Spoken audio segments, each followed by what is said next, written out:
자, 우리 옆 사람과 한번 인사하겠습니다. 잘 오셨습니다. 반갑습니다.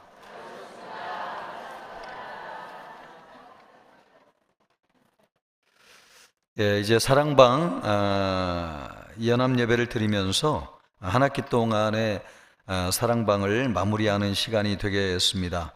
우리 인도하신 순장님들께 진심으로 감사를 드리고 또 참여한 순원들에게도 진심으로 감사를 드립니다. 이제 12월 1월 쉬고 또 2월 중으로 이제 사랑방이 시작될 것입니다. 그때까지 영적으로 자신을 잘 관리해 가지고 침체에 빠지지 말고 건강한 모습으로 배워야 되겠습니다. 그러기 위해서 우리가 말씀의 씨를 품고 있어야 되겠습니다. 이 말씀의 씨를 품고 있으면 긴 방학이 지나도록 이 말씀이 우리 안에서 살아 역사하게 될 것이요, 또 방학이 끝나게 될 때 이 말씀이 싹을 나가지고 우리를 잘 자라게 해서 건강한 모습으로 다시 만나게 하실 것입니다. 그때 우리가 기쁨으로 만나가지고 다시 사랑방에 참여하게 되겠죠. 이것을 위해서 예수님이 우리에게 주시는 말씀, 우리 안에 말씀을 어떻게 심을 것인가, 소위 말해서 씨 뿌리는 비유라고 하는 말씀을 통해서 우리 예수님이 우리에게 주시는 말씀을 듣고자 합니다. 먼저 크게 우리가 첫 번째로 보자고 하는 것은 씨가 뿌려지는데 어떤 밭에 뿌려지냐에 따라서 그 씨가 결실을 할 수도 있고 결실을 하지 못할 수도 있다 하는 것입니다. 근데 씨가 뿌려지는 데는 네 종류의 밭이 있다고 말씀하고 있습니다. 예수님은 씨가 이 뿌려진 네 종류의 밭이 있다고 하시면서 이 씨라고 하는 것은 이제 하나님의 말씀이죠. 그리고 이 하나님의 말씀이 뿌려질 때 이 말씀을 받는 마음의 상태를 네 종류의 밭이라고 예수님이 비유하셨습니다. 예수님이 이렇게 말씀하시는 것은 밭에 뿌리는 씨하고 하나님의 말씀하고 아주 똑같아요. 심겨져야지 그 씨가 자라게 되는 것이죠. 많은 씨가 뿌려지지만은 안 자라, 뿌리지만은 그 뿌리를 내리지 않으면은 자랄 수가 없는 것이죠.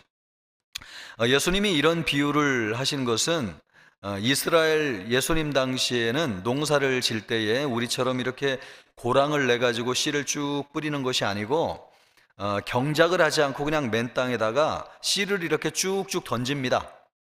그러면 어떤 씨는 멀리 가가지고 길가에 떨어지는 씨가 있고, 또 어떤 씨는 돌이 많이 모여 있는 곳에 떨어지는 씨가 있고, 또 어떤 씨는 가시 엉겅퀴가 많이 모여 있는 곳에 떨어지는 씨가 있고, 또 어떤 씨는 좋은 땅에 뿌려지는 씨도 있다는 것이죠. 그러니까 이것을 보면은 같은 씨지만은 여러분 25%, 그러니까 4분의 1 정도의 씨만 30배, 60배, 100배의 결실을 할 수 있다. 이 네 종류의 밭이 있는데 이 네 종류의 밭이라고 하는 것은 우리의 마음 상태다, 이렇게 볼 수가 있겠습니다. 예수님이 이렇게 말씀하시고자 하는 것은 우리 모두가 다 좋은 밭이 되어야 된다, 그 말씀을 하시는 것이죠. 그러기를 축복합니다. 그러기 위해서 우리가 알아야 될 것이 있는데 너무 좀 울리는 것 같은데 이 앞쪽에서 좀 소리가 잘 들리게 해주시면 좋겠습니다. 네 종류의 씨가 어떤 밭에 뿌려지는지를 좀 알 필요가 있겠습니다. 첫 번째는 길가에 뿌려졌다는 것이죠. 19절 말씀을 한번 보면 이렇습니다. 아무나 천국 말씀을 듣고 깨닫지 못할 때는 악한 자가 와서 그 마음에 뿌려진 것을 빼앗나니 이는 곧 길가에 뿌려진 자요. 농부가 씨를 뿌렸는데 길가에 뿌려졌습니다. 우리나라로 치면은 논두렁에 씨가 떨어진 것이죠. 그런 씨는 새들이 와가지고 쪼아먹기 때문에 결실하지 못한다, 이렇게 말씀하고 있습니다. 그러니까 길가에 떨어진 씨는 밭에 심겨질 수가 없는 것이죠. 이 길가에 떨어진다고 하는 것은 무엇인가? 말씀을 듣기는 들었는데 믿지 않는 것이죠. 말씀을 들었는데 듣지도 않으려고 하고 믿으려고도 하지 않는 것, 아주 강팍한 마음, 바로 그것이 길가에 뿌려지는 것입니다. 마치 모세가 바로에게 가가지고 하나님의 말씀을 전했는데 그 마음이 강팍해가지고 하나님의 말씀을 받아들이지 않았잖아요. 바로 그것이 말씀이 길가에 뿌려지는 것입니다. 이런 사람들은 누구인가? 성경을 보면 그런 사람들 우리가 볼 수 있는데, 예수님이 거라사 광인에게 가가지고 귀신을 쫓아줬는데, 이 거라사에 살고 있는 사람들이 예수님이 귀신을 쫓아내는 것을 보고 두려워가지고 예수님이 그 마을에서 떠나가기를 요구하였습니다. 하나님의 말씀을 들었는데 말씀을 받아들이지 않은 것이죠. 또 예수님이 고향 나사렛에 가셔가지고 하나님의 말씀을 안식일날 전했는데 그 말씀을 동네 사람들이 받아들이지 않고 오히려 예수님을 낭떠러지에 밀어가지고 떨어뜨려 죽이려고 했습니다. 이것처럼 하나님의 말씀이 전해졌지만은 아예 들으려고도 안 하고 받아들이려고도 안 하는 것, 바로 이것이 길가에 떨어지는 것이죠. 마음이 완악한 겁니다. 또 예수님이 고라신과 벳세다 사람들에게 이야기하기를 너희가 하나님의 말씀을 듣고도 회개하지 않는도다, 그렇게 말씀하셨습니다. 그러니까 말씀을 듣고도 회개하지 않고 믿지도 않고 받아들이지도 않는 것, 바로 이런 것이 길가에서 떨어진 씨라고 할 수 있겠습니다. 이런 씨는 어떻게 되는가? 새가 와가지고 쪼아먹는다는 것입니다.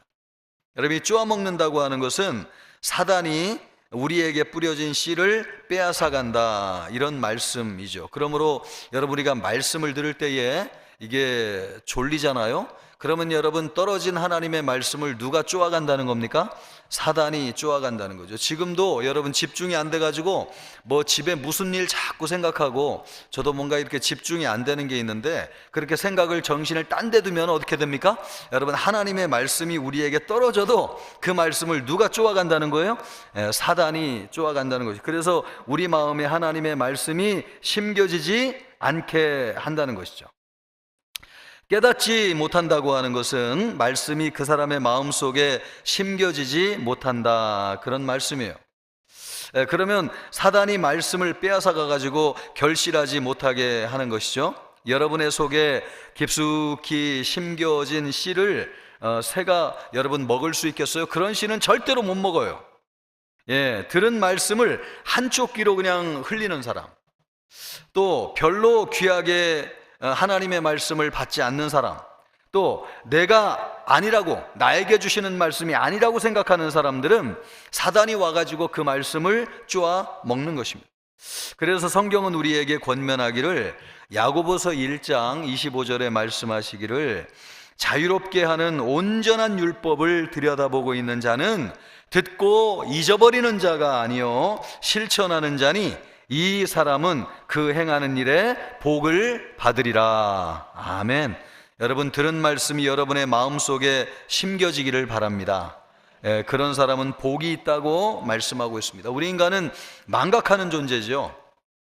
무엇이든지 재확인하지 않고 또 사용하지 않으면 잊어버리고 마는 것이 우리 인간입니다.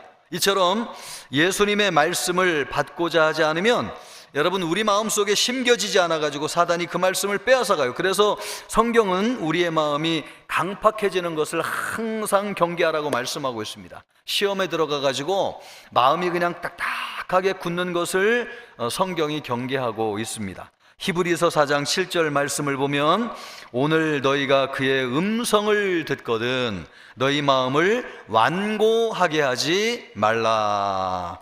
여러분, 여러분의 마음이 부드러워지기를 주님의 이름으로 축복합니다. 아멘. 나에게 주시는 하나님의 말씀으로 받습니다. 그럴 때 여러분, 이 말씀이 우리에게 심겨집니다. 그래서 우리 모든 성도님들이 길가에 뿌려진 씨가 되지 않기를 다시 한번 주님의 이름으로 기도합니다.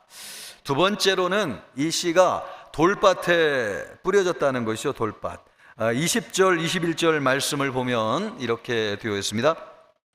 돌밭에 뿌려졌다고 하는 것은 말씀을 듣고 즉시 기쁨으로 받되 그 속에 뿌리가 없어가지고 잠시 견디다가 말씀으로 말미암아 환난이나 박해가 일어날 때에는 곧 넘어지는 자요. 그러니까 씨가 돌밭에 뿌려졌어요. 그 씨는 바로 나오기는 하지만은 뿌리가 없어가지고 해가 뜨면은 금방 말라버리게 됩니다. 이런 돌밭에 뿌려진 씨는 낮에는 막 태양의 온기로 인해 가지고 금방 싹을 틔우는 것 같다가도 태양빛이 막 뜨거워지잖아요. 이 태양빛을 견디지 못해 가지고 말라 죽는 것이죠. 뿌리를 깊이 내려야 되는데 그러지 못하는 것입니다. 그러니까 말씀을 받을 때에 그 말씀이 나에게 주시는 말씀이구나, 잠시 이렇게 기쁨으로 바뀌는, 심겨진 거죠. 그런데 이 뿌리를 내리지 못해 가지고 자라지 못하는 것입니다. 근데 왜 뿌리를 내리지 못하는가? 환경의 어려움을 만나게 되면, 또 시험을 만나게 되면, 고난을 만나게 되면, 환난을 만나게 되면 뿌리가 깊지 못해 가지고 그 씨가 말라버리게 된다는 것이죠. 어떤 사람들이 주로 이런 사람들인가? 감정을 따라서 신앙생활 하시는 분들이 이런 분들일 가능성이 많이 있습니다. 열광주의에 빠지는 분들, 막 찬양을 하다가도 금방 마음의 감정에 따라 가지고 시험에 빠지기도 하고요. 그래서 막 교회 안 나오기도 하고, 막 뜨겁게 믿었다가 차갑게 되기도 하고, 이런 분들. 또 우리 주변에는 감정에 초점을 맞추어 가지고 신앙생활하는 사람들을 종종 보게 됩니다. 기분이 좋으면은 은혜가 충만한 것으로 생각하고, 또 기분이 언짢으면은 하나님이 멀어진 것으로 생각합니다. 감정이 꼭 나쁜 것은 아닙니다. 여러분, 성령 충만하면 막 기쁨이 충만해질 수 있어요. 그러나 감정이 신앙을 우선하면 안 되겠습니다. 우리의 신앙이 기분에 따라 좌우되면 안 돼요.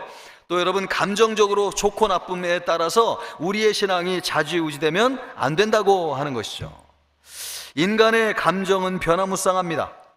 아침 저녁으로 달라져요. 조그마한 일에도 흔들리는 것이 우리의 인생입니다. 따라서 우리는 신앙의 근거를 우리 감정과 기분에 두어서는 안 되겠어요. 그런 사람들은 여러분, 말씀이 뿌리를 내리지 못하게 된다는 거예요. 감정뿐 아니라 지식도, 우리의 의지도 예수님을 믿고 섬기는 데 있어서 굉장히 중요하다고 생각하는 것이 바른 신앙이라는 것입니다. 그래서 기분이 안 좋아도 교회 나올 수 있어야 되고요. 또 막 기분이 너무 좋다고 해가지고 그냥 하늘을 나는 기분으로 살 게 아니라 차분해질 필요도 있습니다. 감정에 좌우되지 않고 믿음을 따라 신앙생활하는 것이 너무 중요하다는 거예요. 내 감정이 어떤 상태에 있든지 말씀을 믿고 또 직분에 충성을 다하는 사람이 되어야 돼요. 그런 분들이 말씀이 잘 자라는 분들이에요. 기도원에 가가지고 막 펄펄 뛰다가도 하산하면 얼마 되지 않아가지고 막 얼굴에 근심빛이 가득한 사람이 되면 안 되겠습니다. 신앙을 감정에 의존하기 때문에 그런 거죠. 감정이 어떻든지 간에 여러분, 말씀의 뿌리를 깊이 내리는 사람이 되어야 되겠습니다. 그럴 때 여러분, 결실할 수 있습니다. 우리 모든 성도님들이 감정과 기분에 따라 좌우되지 마시기를 바라고, 환경의 어려움에 흔들리지 마시기 바라고, 말씀을 잘 받아서 결실하기를 주님의 이름으로 축복합니다. 세 번째로는 씨가 가시떨기에 뿌려졌다 하는 거죠. 가시떨기. 22절 말씀을 우리 같이 한번 읽어보겠습니다. 22절 말씀입니다. 가시떨기에 뿌려졌다는 것은 말씀을 들으나 세상의 염려와 재물의 유혹에 말씀이 막혀가지고 결실하지 못하는 자요. 이 사람도 뿌려졌는데, 싹이 났는데, 결실하지 못하는데 그 이유가 뭐냐니까 가시떨기가 무성한 곳에 이 씨가 떨어졌다는 것입니다. 그래서 가시떨기들은 무성하기 때문에 햇빛을 받기가 어렵잖아요.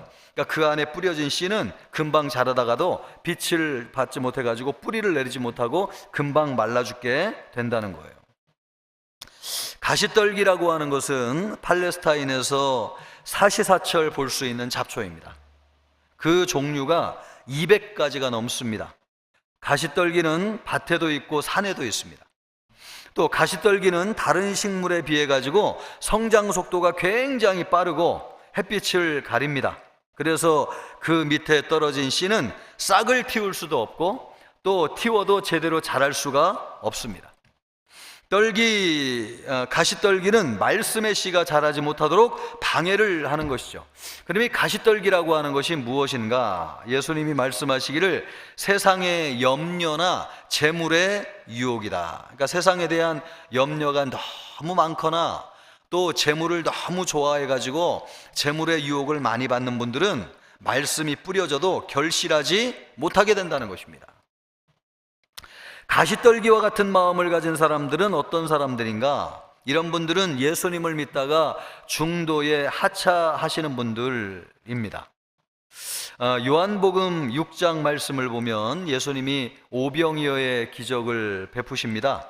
그때에 많은 사람들이 예수님을 믿게 되는데 그 다음 날 또 예수님을 만나기 위해서 찾아왔어요.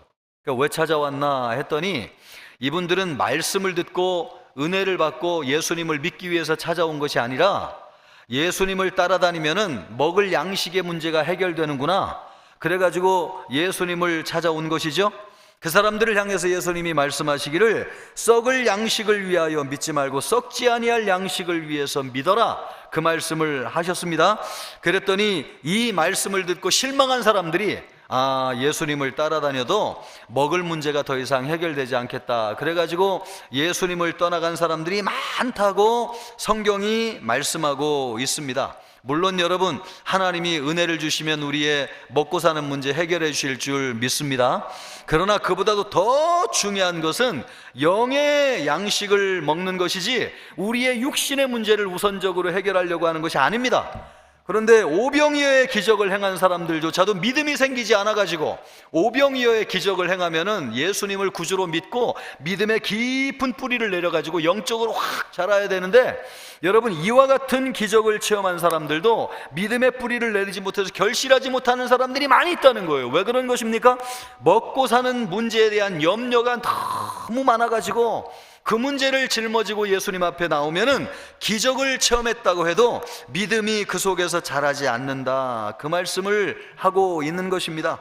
여러분이 먹고 사는 문제, 세상의 염려, 또 재물에 대한 유혹이 얼마나 강한지 기적도 믿음이 생기지 못하도록 하는 것이 이런 세상의 염려라고 하는 것을 우리가 볼 수 있습니다. 바라기는 여러분이 청천교회 성도님들은 그의 나라와 의를 먼저 구하는 성도들 되시기를 바랍니다.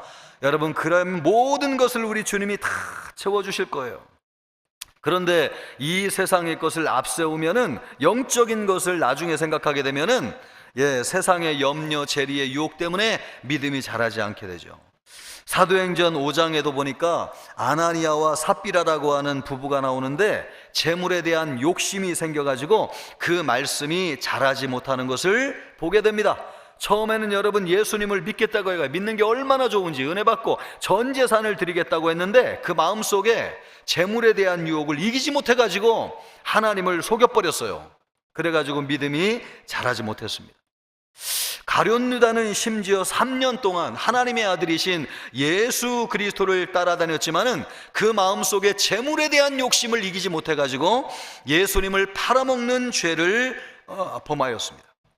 심지어 예수님을 3년 동안 따라다닌 사람조차도 그 세상에 대한 염려, 재물에 대한 욕심, 이런 것들이 있어가지고 믿음이 자라지 않을 수 있다는 것이죠. 이처럼 여러분, 가시떨기에 떨어진다고 하는 거, 세상에 대한 염려에 지배를 받는다는 거, 또 재물에 대한 유혹에 좌지우지 된다는 거, 이 정도로 우리의 신앙에 어려움을 많이 줄 수 있습니다. 그래서 요즘 세상이 경제적으로 어렵다고 하는데 이 경제적인 어려움 때문에 믿음을 잃어버리고 세상을 향해 나가는 사람들이 있는 것 같아요. 우리 성도님들은 이런 시대적인 어려움을 믿음으로 잘 이겨나가실 수 있기를 바라겠습니다.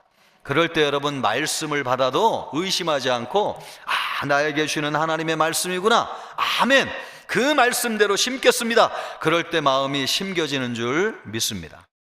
우리 주변에는 이런 분들이 참 많이 계세요. 영원한 진리와 생명보다도 세상에 대한 축복과 부를 얻으려고 예수님을 따라다니는 사람들이 많은 것 같아요. 성경은 부하려고 하는 사람은 온갖 시험에 든다, 그렇게 말씀하고 있어요. 그래서 사단의 가시에 찔리게 된다, 그렇게 말씀하고 있습니다.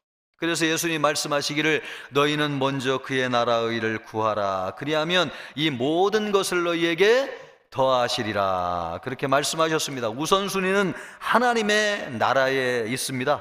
여러분, 우리가 말씀을 듣고 잘 심어가지고 결실하면 하나님 나라가 풍성하게 될 것이요, 우리가 무엇을 먹을까 마실까 입을까의 문제도 우리 하나님이 해결해 주십니다.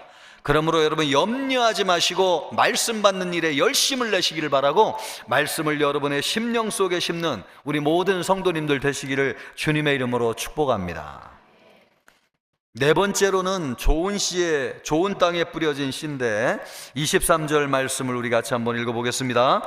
좋은 땅에 뿌려졌다는 것은 말씀을 듣고 깨닫는 자니 결실하여 어떤 것은 100배, 어떤 것은 60배, 어떤 것은 30배가 되느니라 하시더라. 아멘. 좋은 밭에 뿌려졌다. 좋은 밭 같은 마음은 어떤 마음인가? 첫째, 그 마음이 잘 경작된 마음입니다.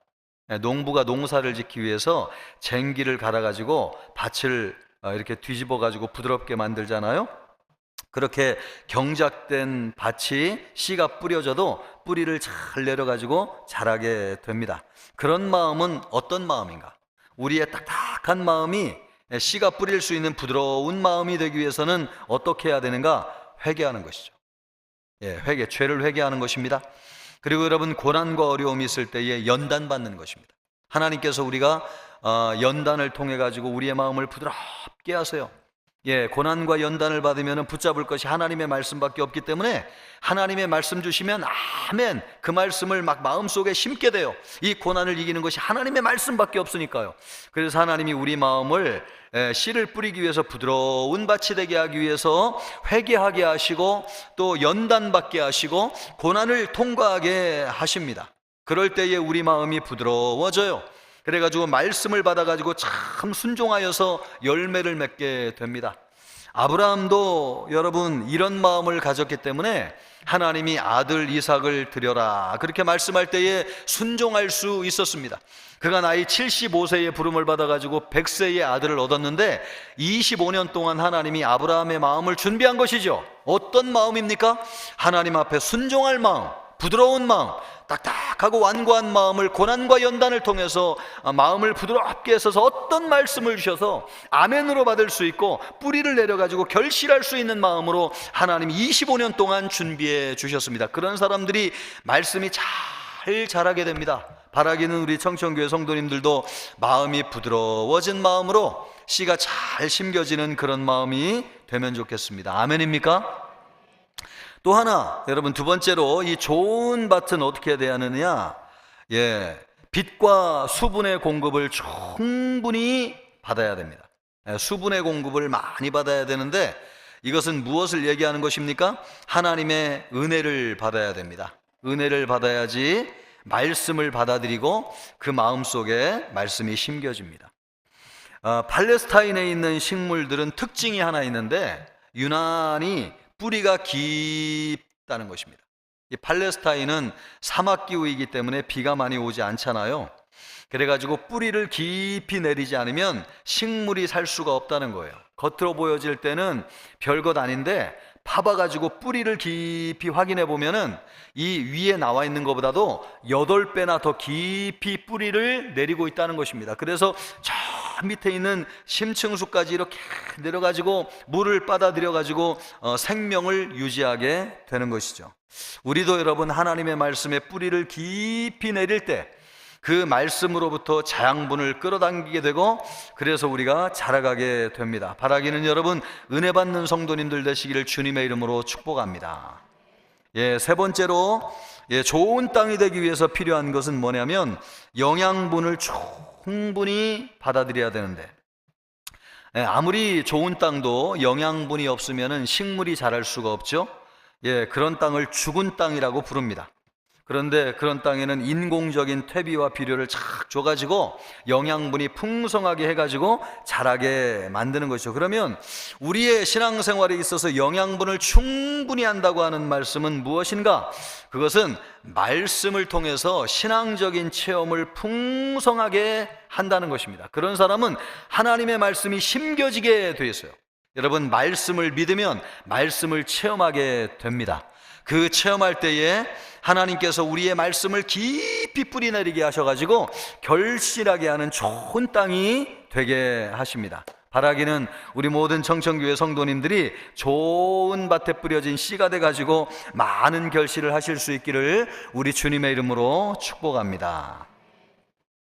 여기에서 끝내려고 그랬는데 한 가지를 더 보도록 하겠습니다. 그게 뭐냐니까요.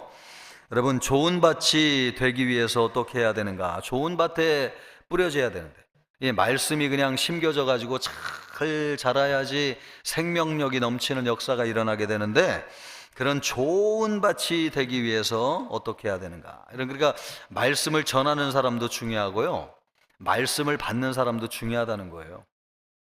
아무리 좋은 씨도, 하나님의 말씀은 다 좋은 씨잖아요. 그런데 이 하나님의 말씀이 아무리 뿌려져도 그 말씀을 받는 사람들의 마음 상태에 따라서 결실하기도 하고 결실하지 못하기도 한다, 그 말씀입니다. 그러니까 여러분, 우리 말씀을 받는 우리의 마음 자세가 얼마나 중요한지 이 시간 우리 성도님들이 좋은 밭이 되기를 바라요. 그것을 위해서 오늘 예수님이 하신 방법을 보니까 하신 것이 몇 가지인데, 그 첫 번째가 뭐냐니까, 좋은 밭이 되기 위해서는 환경이 중요하다는 것입니다. 우리 한번 따라해보자. 환경이 중요하다. 예수님이 씨 뿌리는 비유를 말씀하실 때에 많은 사람들 앞에서 이 비유를 말씀하셨습니다. 우리 한번 2절 말씀 보시겠습니까? 2절 말씀. 여러분 성경을 펴셨으면 13장 2절 말씀 보겠는데요, 1절 2절 같이 한번 읽어볼게요. 그날 예수께서 집에서 나가사 바닷가에 앉으심에 큰 무리가 그에게로 모여들거늘 예수께서 배에 올라 앉으시고 온 무리는 해변에 있더니. 그죠? 예수님이 씨 뿌리는 비유를 여러분과 같이 큰 무리에게 예수님이 전하셨습니다. 큰 무리에게. 예수님은 큰 무리 앞에서 씨 뿌린 불을 말. 그러나 그 말씀이 무슨 말씀인지를 알아듣지를 못했어요. 여기도 마찬가지예요. 이렇게 많은 사람들 앞에서 목사가 설교하면은 다 알아들으면 좋은데 알아듣지 못하는 분들이 계세요.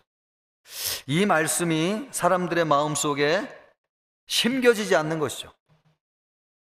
심겨지지 않는 여러 가지 이유가 있다고 그랬잖아요, 아까. 어떤 사람은 꾸벅꾸벅 졸아가지고 씨가 길가에 떨어지는 사람이 있고, 어떤 사람은 마음속에 돌짝밭에 뿌려지는 사람이 있고, 또 어떤 사람은 세상에 대한 염려가 너무 가득 차가지고 말씀이 뿌려지는데도 심겨지지 않는 사람이 있을 수 있다는 것이, 이처럼 많은 사람 앞에서 하나님의 말씀을 전하면 너무 좋은 말씀이지만은 그 말씀이 무슨 말인지 몰라가지고 마음에 그 말씀이 심겨지지 않을 수 있다는 거예요.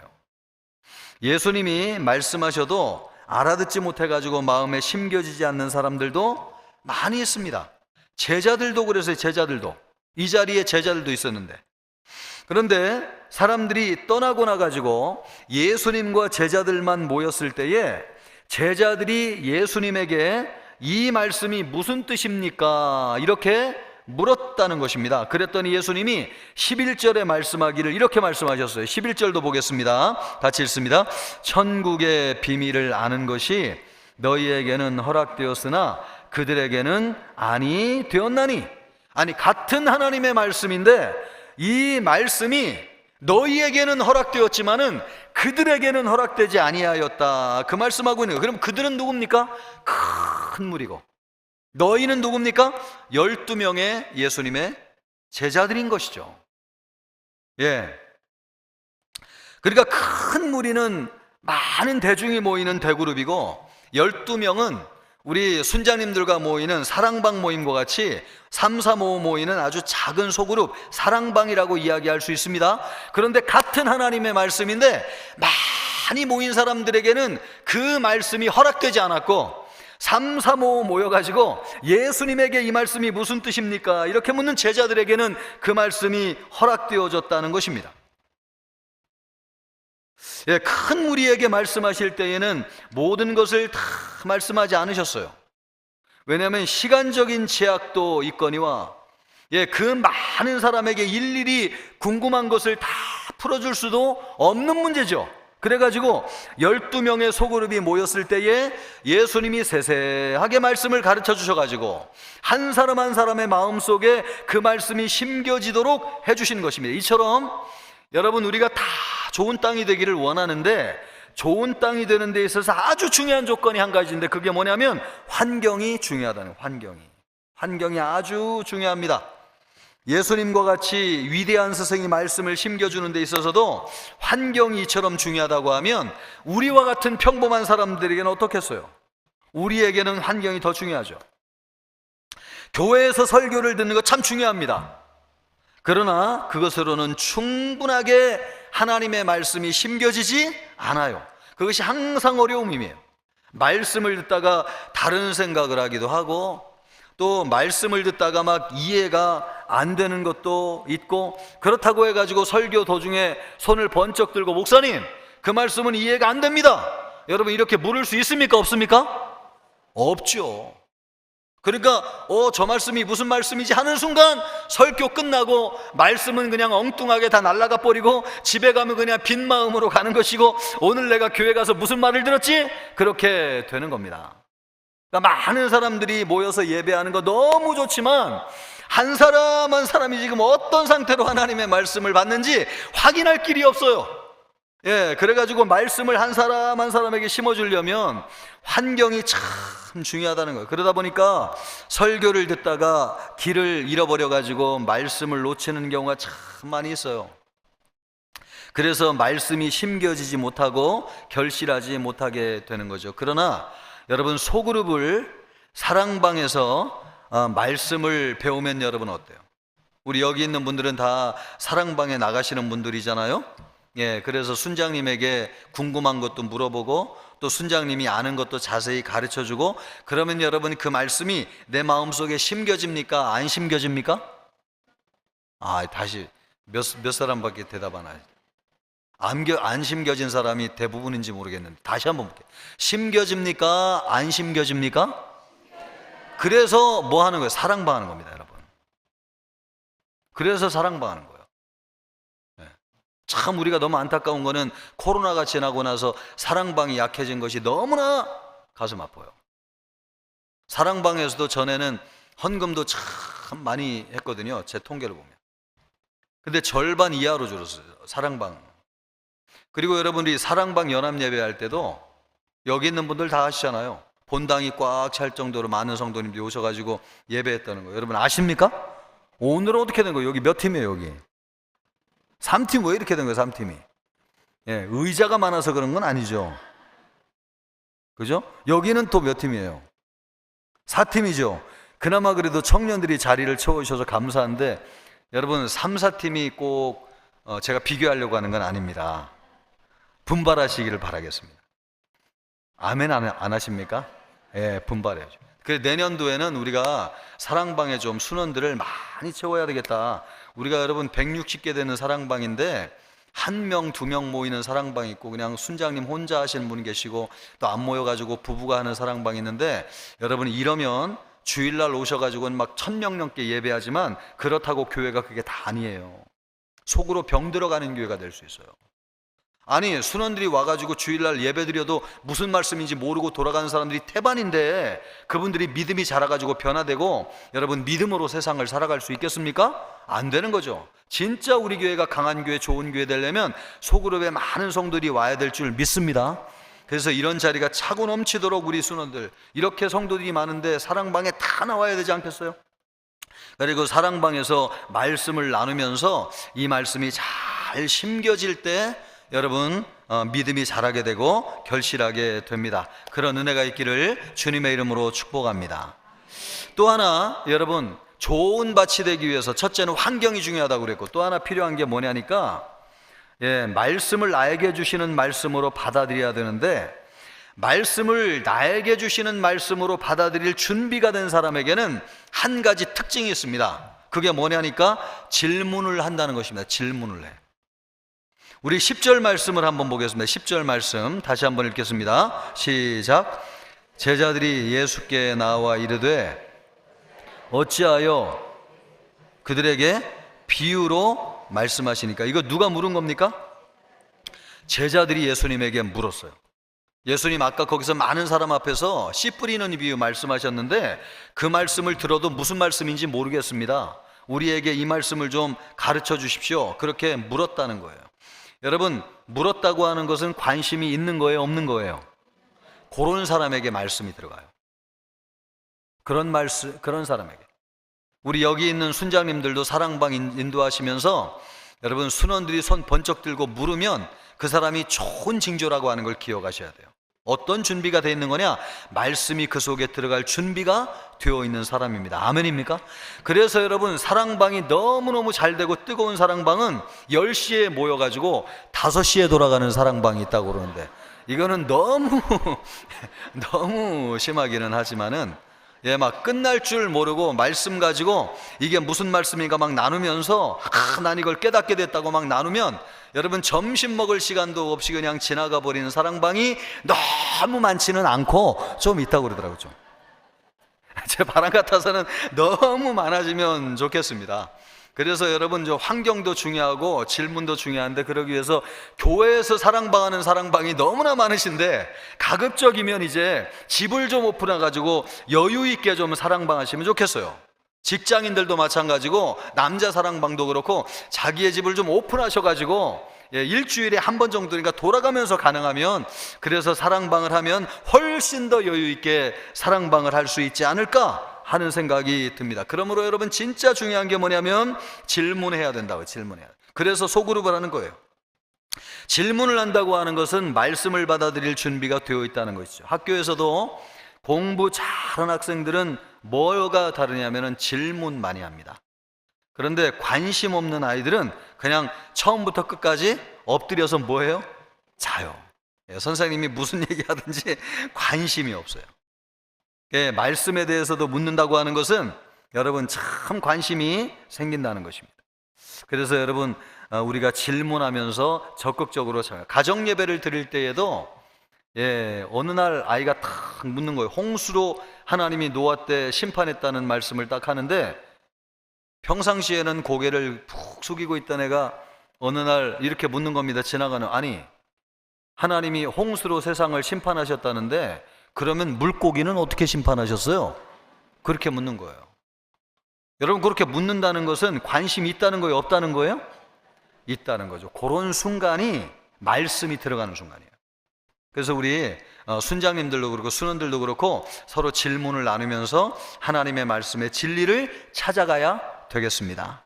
그럴 때 우리 모두가 여러분 좋은 땅이 돼가지고 풍성한 결실을 맺게 되는 줄 믿습니다. 그런 은혜가 있기를 주님의 이름으로 축복합니다.